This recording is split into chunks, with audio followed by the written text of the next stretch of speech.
జరుగుతుంది. అలాగే మనకి ఎక్కడైతే ర్యాలీస్ ఉంటాయో లేకపోతే ఇట్లాంటి కార్యక్రమాలు జరుగుతాయి ఇక్కడంతా కూడా తులసి మొక్కలు ఇవ్వడం జరుగుతుంది. ఎందుకంటే ఈ తులసి మొక్కలు అయితే మనం తీసుకెళ్ళడానికి దీనికి కూడా క్యారింగ్ బాగుంటుంది, ఇబ్బంది లేకుండా ఉంటుంది మనకు.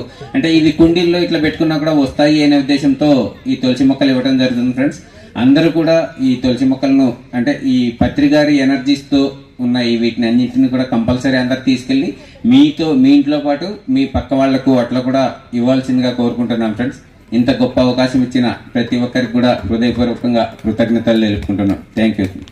మనకి నుంచి చింతామణి మాస్టర్స్ నుంచి ఈరోజు మరి సంగీత కచేరీ ఉంటుంది. ఈరోజు సాయంకాలం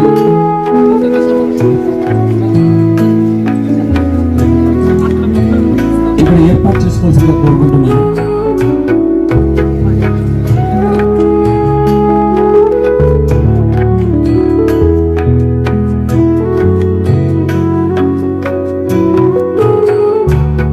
మనకి ఈ సంక్రాంతి రెండో రోజు కూడా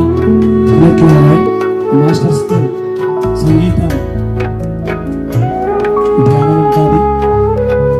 ధ్యానం చేయాల్సిన వాళ్ళు చేయొచ్చు, లేదంటే చక్కటి సంగీత ఆరాధన చేయొచ్చు. ఆకలి వాళ్ళు ఫోన్ చేసి రావచ్చు.